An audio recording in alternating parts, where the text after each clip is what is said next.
Muy buenos días. A esta hora de la mañana tenemos la visita del ex senador del partido Cambio Radical, pero ahora aspirante a la presidencia de la República, David Luna. Bienvenido a Radio Guatapurí. Muy buenos días. Andrés, muy buenos días para ti. Muchas gracias por esta invitación. Un saludo muy especial también para Andrés, para Jimmy y para todos los oyentes de Radio Guatapurí. David, conocemos su hoja de vida desde que era estudiante en la Universidad del Rosario. Usted ha venido de menos a más. Fue el edil de Bogotá, fue concejal de Bogotá, después estuvo en el Congreso y llegó a ser ministro de las TIC. ¿Por qué ahora dar el paso a la presidencia? Andrés, yo renuncié al Senado, renuncié al Congreso y también al partido. Y lo hice básicamente porque creo que Colombia está preparada para una renovación generacional, para una renovación política. Quienes nos han gobernado durante los últimos 30 años merecen gratitud, pero Colombia merece nuevas ideas. Y yo vengo del mundo de la tecnología, donde evidentemente hay muchas alternativas para resolver los problemas tradicionales que tanto nos han afectado. Yo sé que escogí el camino más difícil, el de tratar de reivindicar la política, pero yo no quiero posar como alternativo o como outsider. Yo llevo 27 años en este oficio y lo he hecho sin escándalos de corrupción, lo he hecho con ejecutorias. Creo tener la posibilidad de compartir con los ciudadanos una opción distinta y a eso le voy a apostar. David, con el paso de los días, los retos para el próximo presidente de Colombia se van haciendo cada vez más grandes en la economía. Miren, en la región Caribe, por ejemplo, tenemos dificultades en la desaceleración de la producción de carbón, proyectos eólicos que se cayeron y otros similares. Lo mismo pasará en el resto del país. ¿Usted considera que con toda esa experiencia que nos está presentando, estaría usted preparado para asumir con entereza cada uno de esos retos? El más importante problema que tiene Colombia en los próximos años se divide, digamos, en tres. El que tiene que ver con, por supuesto, la crisis fiscal, o sea, la crisis de plata, de la billetera, porque se está gastando más de lo que se recibe, pero adicionalmente porque no estamos siendo lo suficientemente juiciosos en el proceso de endeudamiento. El segundo, el problema social que tiene que ver con la salud, que tiene que ver obviamente con la educación, donde hay que pensar en alternativas distintas. El tercero, el que usted menciona, el de la soberanía energética. Hay un problema en la energía por los altísimos precios, pero adicionalmente porque se asoma un racionamiento que no está siendo bien administrado. Un problema de escasez de gas que está impactando en el recibo de los colombianos, 30% ya, y un problema minoenergético donde golpearon, por ejemplo, uno de los principales ingresos del departamento del Cesar sin ningún tipo de alternativa. Yo sí creo que hay que pensar en las transiciones energéticas, pero con planes de trabajo. Mire usted Alemania, que tomó la determinación de cerrar todas sus acciones extractivas, sus acciones nucleares, y hoy en día está viendo a ver cómo produce o cómo compra energía de otros países. Entonces, yo sí creo que no solo tengo la experiencia, el conocimiento, sino adicionalmente el sentido común y la sensatez. Esto no se trata del que más grite, ni el que más insulte, ni el que más likes conquiste. Se trata de las personas que estamos absolutamente listas para unir al país y no seguirlo dividiendo. David, usted militó en Cambio Radical durante varios años. ¿Por qué decide renunciar al partido y buscar la presidencia por fuera de ella a través de un proceso cívico, pues, de recoger firmas?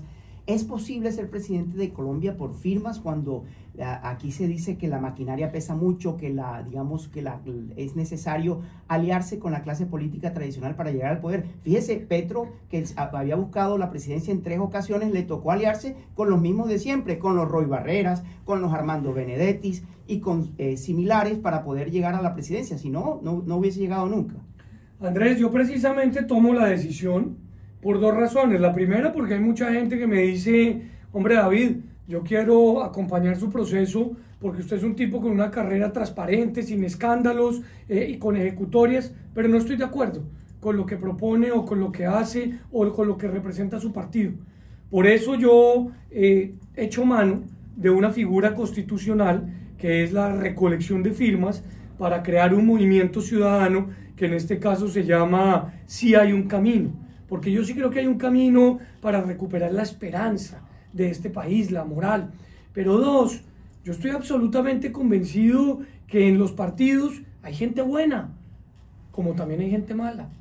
Con la gente buena hay que trabajar, porque es que uno no puede denigrar de la política para hacer política.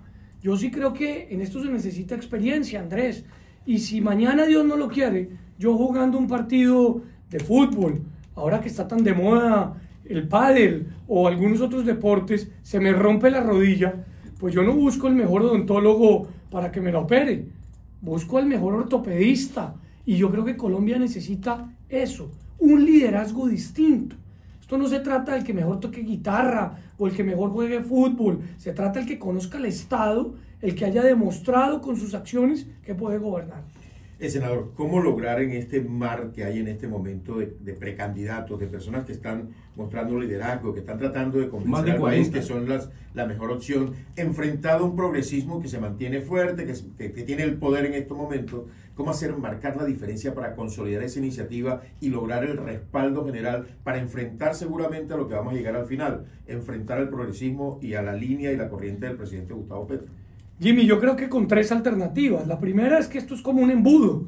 Claro que arrancamos varios, pero obviamente la opinión pública va filtrando a través de las encuestas y a través de otras figuras quiénes son los que verdaderamente tienen capacidad de enfrentar a quienes yo, por ejemplo, he enfrentado durante los últimos 3 años, como es a un gobierno que promete mucho y que hace poco. Yo he recorrido los departamentos del país y veo mucha tristeza de los jóvenes, a quienes les prometieron que les iban a condonar los créditos del ICETEX y nada pasó. En segundo lugar, claro que hay que unirse y para eso están los mecanismos como las consultas, pero el más interesado hoy en que solamente haya un candidato es el mismo presidente Petro, porque si tiene solo un candidato se encarga, como lo ha hecho hasta el momento, de denigrar, de mentir sobre esa persona, y lo que necesitamos son diferentes pensamientos de cómo enfrentar los problemas del país. Pero más importante que las dos anteriores es algo tan clave como quien quiere correr la carrera con pasión. Yo la quiero correr con pasión, con entusiasmo, eso sí, sin obsesión, pero con la absoluta convicción de que en Colombia es posible construir y no destruir, que del disenso se puede generar consenso. Yo sí estoy preocupado por los problemas que el país tiene en este momento, planteando soluciones, pero yo no estoy concentrado en si Petro madruga o trasnocha, si Petro hace consejos de ministros o no. Yo estoy en la calle, en los departamentos, en los territorios, contándole a la gente lo que nosotros estamos proponiendo y las alternativas que creemos son fundamentales para que Colombia recupere la esperanza. Si usted ha presentado esta propuesta política como una renovación, como una nueva generación de la política y de las ideas que Colombia necesita, pero también ha reconocido que aquellos que ya llevan muchísimos años hay que agradecerles algo de cierta manera.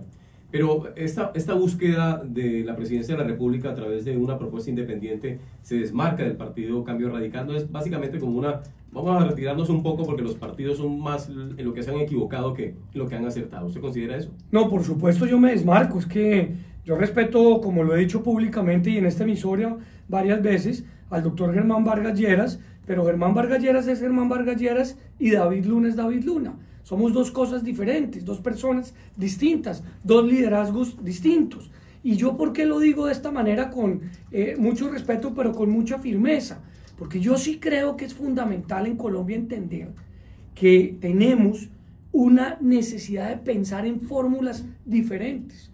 Y yo estoy planteando una, que es la tecnología.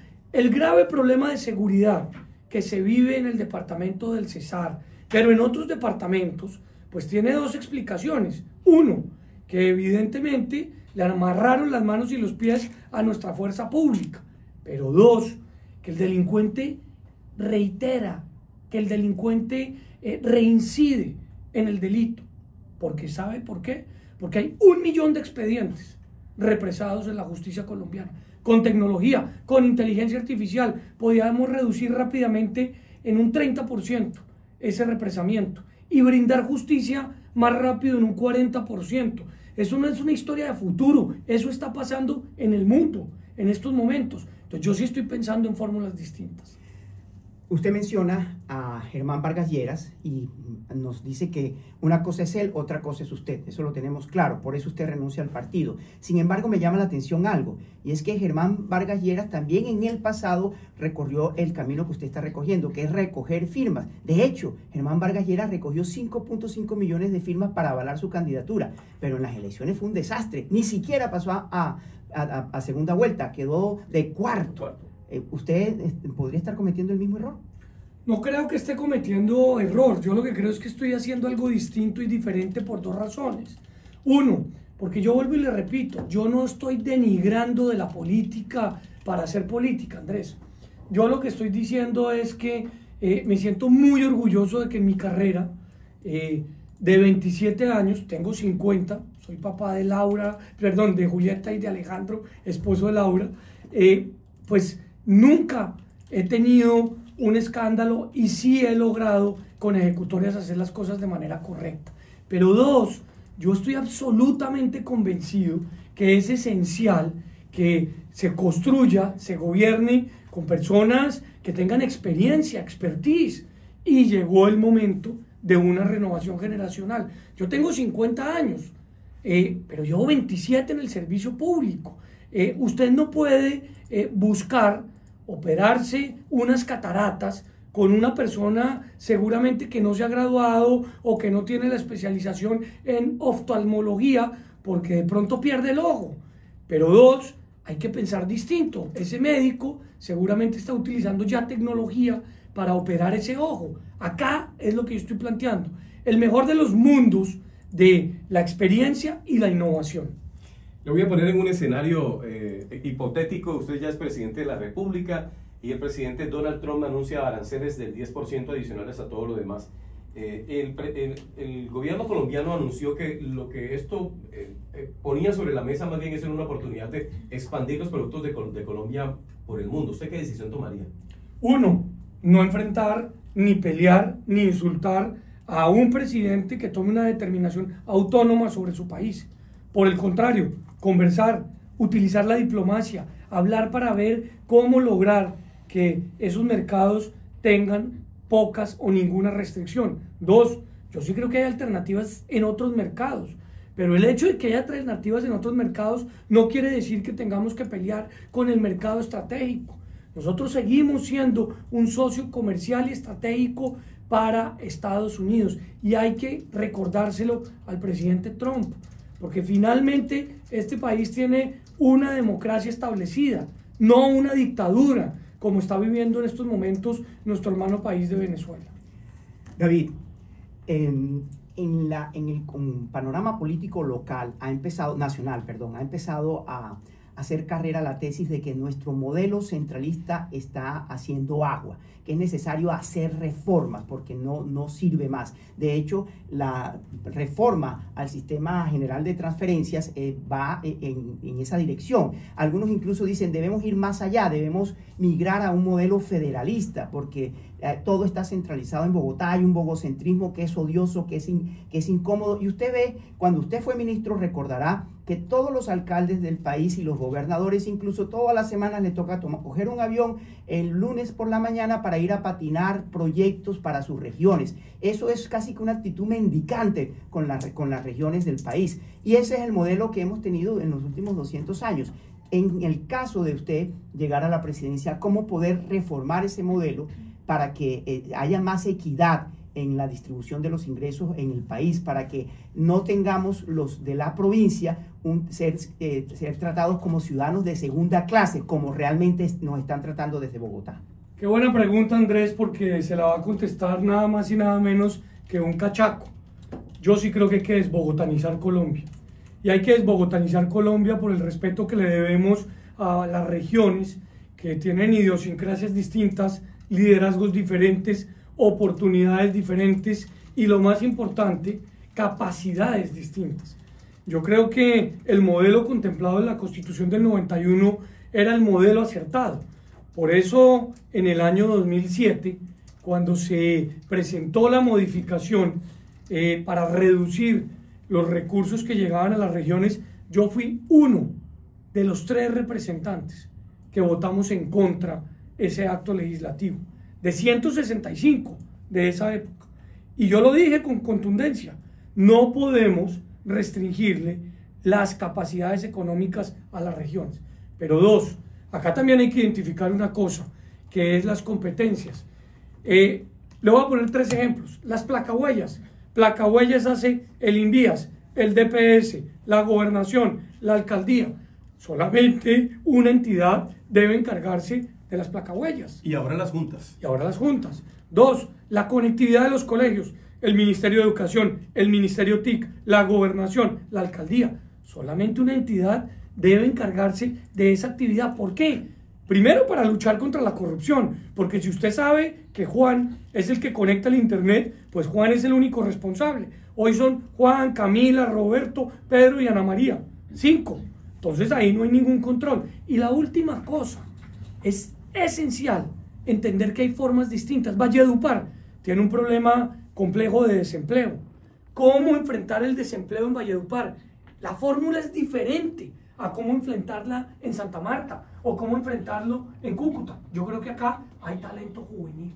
Muchos jóvenes que tienen capacidades tecnológicas que podrían ser formados en ciclos de máximo 12 meses, con una intensidad horaria de 10 horas al día. ¿Para qué? Para salir con alto nivel de inglés a programar software, a desarrollar código. ¿Sabe cuánto le están pagando un pelado de esos en países como Estados Unidos, como India, como Estonia? $150 la hora.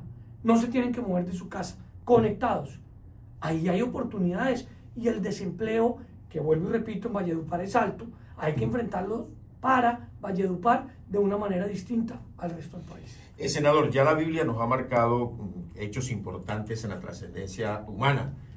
David venció a Goliat, nos dice la Biblia en esa oportunidad. ¿Usted está consciente, está preparado para vencer todos esos Goliat que se aparezcan en esta campaña política? ¿Y cuál sería el Goliat más difícil de vencer en esta contienda a la presidencia de la República? Jimmy, yo estoy absolutamente convencido que es el momento de utilizar la cauchera, pero en vez de una piedra para golpear a otro, hay que utilizar las ideas, hay que utilizar, por supuesto, el sentido común, la sensatez para plantear problemas y resolver. 2, hay que resolver primero o enfrentar primero un Goliat, que es el nerviosismo en el que está el país, la dificultad en la que está el país. A la gente no le está alcanzando la plata para llenar la nevera, porque está pagando unos servicios públicos excesivamente altos. Y hay que concentrarse en entender cuáles son los dolores del ciudadano. El ciudadano tiene un dolor grande y es que no le alcanza la plata, y otro que sale con miedo a la calle.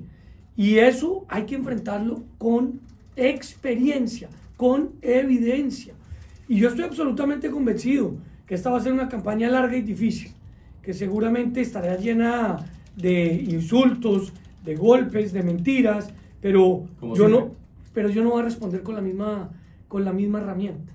Yo creo que a mí nunca se me ha caracterizado por ser un candidato pirómano. A mí se me ha caracterizado por ser un servidor público que está concentrado en el sentido común y en la sensatez. Mire, la reforma laboral se hundió en la Comisión Séptima del Senado, 81 artículos. Acaba el Partido Liberal hace algunos días de presentar una que contempla algunas de las cosas que tenía la otra. El gobierno nacional lo que dice es que es un proyecto mezquino, pequeño, mientras tanto que el gobierno nacional busca también la consolidación de una consulta popular para poner en vigor algunos de esos artículos de esa reforma y unos decretos también. ¿Cuál es su opinión al respecto de esa nueva batalla de reformas en el Congreso de la República? Mire, bienvenido el debate y el ajuste que se quiere hacer sobre horas extras y sobre nocturnos, dominicales. Bienvenido. Hay que ser absolutamente mezquinos si se evita ese debate. Pero es que el problema no está ahí. El problema está en que la tecnología, la inteligencia artificial, va a destruir 90 millones de empleos en el mundo. El problema está en que muchos de los empleos que hoy se viven habrá que reclasificarlos. Hay que reentrenar a los ciudadanos. Hay que repensar cómo van a trabajar en el presente. Y de eso no había un solo artículo. en la reforma. Entonces yo lo que les digo es, hombre, entendamos que el mundo está cambiando y que ese debate entre la derecha y la izquierda está pasado de moda, que hay que entender que muchos de los empleos van a desaparecer si no logramos transformarlos. Muchas empresas en el mundo ya están viendo cómo recapacitan a sus empleados para que ellos con nuevas habilidades puedan desarrollar nuevas actividades. Entonces, eso es lo que hay que pensar, pero no, como acá estamos en el debatico, a ver cómo un presidente o un expresidente o un senador o un exsenador se ganan unos likes, se ganan unas pantallas. No, hay que pensar a futuro, y por esa razón es que yo planteo que hay que hablar de temas distintos. Estamos dialogando con David Luna, precandidato a la presidencia de la República. En una entrevista previa él se definió como un cachaco de esos que se pone rojo cuando está en el calor del trópico. Queríamos aprovechar estos minutos finales para ese mensaje a la amplia audiencia de Radio Guatapurí. Lo escuchan no solamente en el departamento del Cesar, Sur y Centro de La Guajira, parte del Magdalena. ¿Qué les dice? ¿Qué tiene que decirle David Luna a aquellas personas que los escuchan? Andrés, primero gracias por esta oportunidad, porque me siento muy honrado y agradecido de estar en esta, la más importante de las emisoras. Dos, yo le quiero pedir a los oyentes que me den la oportunidad de servir como presidente, pero más que me den la oportunidad de conocerme, que revisen mi hoja de vida, que tengan el chance de saber lo que yo he hecho durante mi vida, lo que estoy proponiendo, el tipo de familia que tengo, la forma de actuar, la forma de hacer la política. Yo entrego con mucha humildad una hoja de vida a cada uno de ustedes, porque yo estoy absolutamente convencido que es importante que se sepa qué se ha hecho y qué se quiere hacer. Entonces vamos a trabajar y a correr esta carrera con mucha decisión, con mucho entusiasmo, pero lo más importante, con mucha pasión. Eso sí, sin obsesión, porque primero está Colombia que cualquier otra cosa. Muchas gracias por estar aquí. Sabemos que esta es la primera de muchas entrevistas que le vamos a hacer como precandidato a la presidencia de la República. Que tenga usted un buen resto de día. No, muchas gracias a ustedes por